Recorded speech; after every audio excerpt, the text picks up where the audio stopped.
Shalom, selamat berjumpa kembali. Kita akan memasuki renungan malam pada hari ini Jumat 28 Januari 2022. Sebelumnya kita berdoa. Damai sejahtera Allah yang melampaui segala akal dan pikiran manusia, itulah yang memenuhi hati dan pikiran saudara-saudara sekalian di dalam Kristus Yesus Tuhan kita. Amin. Ibu Bapa yang dikasihi oleh Tuhan Yesus Kristus, nats firman Tuhan untuk kita renungkan malam hari ini terambil dari kitab Yohanes 6 ayat 52 sampai 59. Saya akan membacakan untuk kita sekalian. Orang-orang Yahudi bertengkar antara sesama mereka dan berkata, bagaimana ia ini dapat memberikan dagingnya kepada kita untuk dimakan?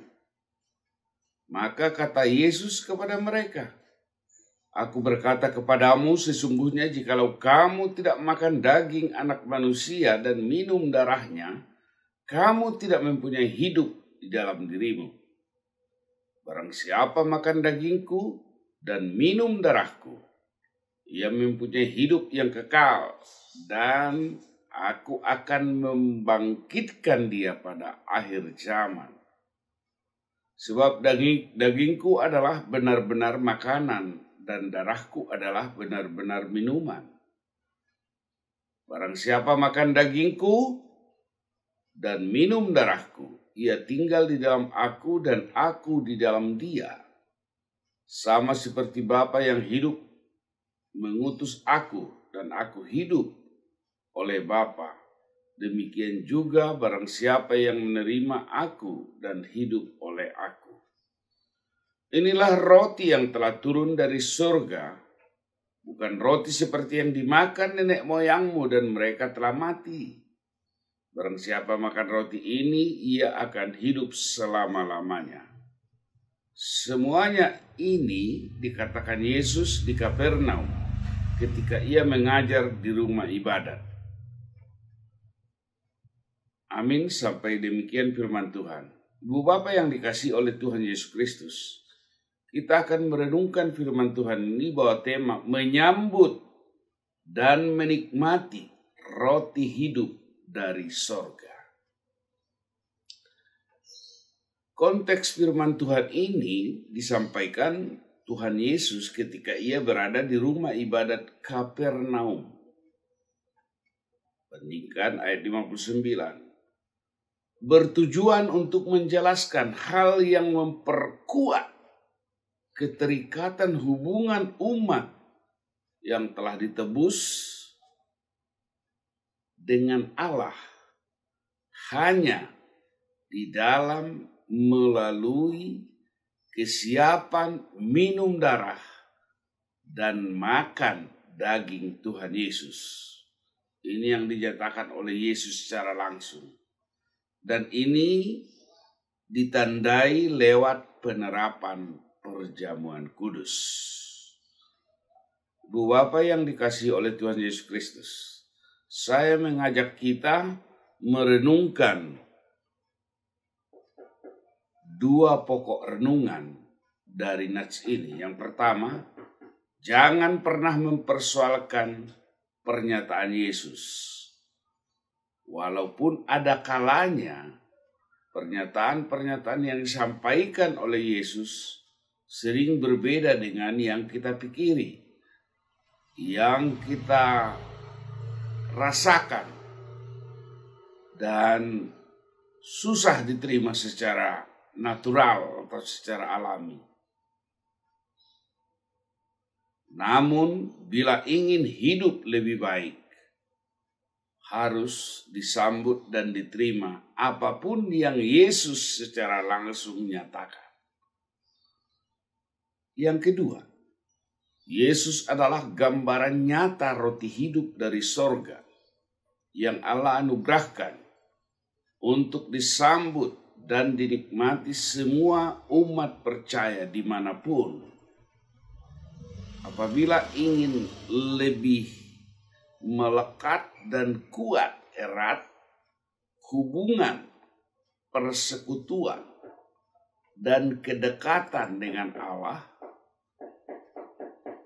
harus siap menikmati dan menerima energi yang terus-menerus lewat darah dan tubuh Kristus yang disimbolkan melalui penerapan perjamuan kudus yang dilaksanakan oleh gereja minimal sekali atau 2 kali dalam setahun. Untuk ini, jangan pernah melewatkan menerima perjamuan kudus ketika ada jadwal tersebut dilakukan. Ibu Bapak yang dikasihi oleh Tuhan Yesus, apa yang menjadi aplikasi atau penerapan renungan ini buat kita? Yang pertama, sebagai umat percaya, jangan pernah mempersoalkan dan memperdebatkan pernyataan Yesus yang mungkin sulit dipahami di hidup ini.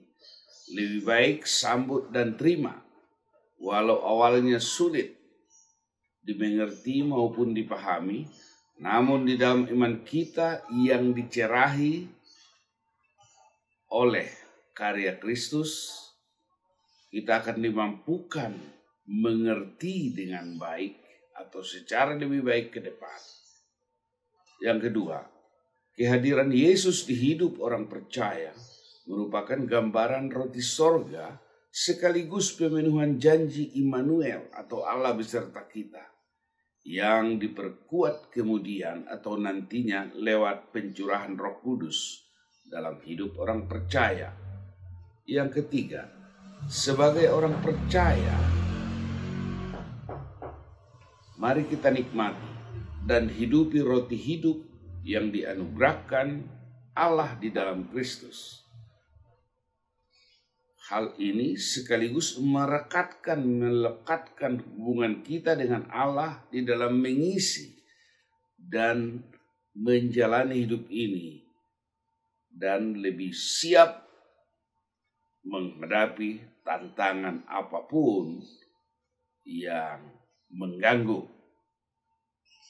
Akhirnya, dengan kesadaran iman yang baik, marilah kita selalu sadari penyatuan hubungan kita dengan Allah hanya akan semakin disegarkan melalui pelaksanaan dan penerapan perjamuan kudus.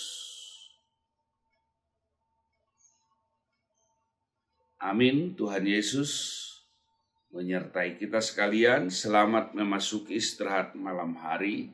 Shalom. Horas untuk semua. Salam sehat dan selamat istirahat. Amin. Kita berdoa. Bapa di sorga, kami bersyukur atas kebenaran firman-Mu yang boleh menghantar dan menguatkan iman kami memasuki istirahat malam hari ini. Berkat firman-Mu, berkati kami sekalian di dalam nama Tuhan Yesus Kristus yang adalah Tuhan dan Juru Selamat kami yang hidup. Kami berdoa untuk Bapak Ibu, saudara-saudara yang mungkin mengalami gangguan sakit penyakit. Tuhan menguatkan dan memulihkan mereka dari segala kelemahan. Bagi mereka yang mengalami pergumulan, Tuhan juga menolong dan mengangkat mereka dari segala tantangan dan pergumulan hidup. Tuhan cukupkan segala kebutuhan umat-Mu. Di dalam nama Tuhan Yesus Kristus kami berdoa dan bersyukur. Amin.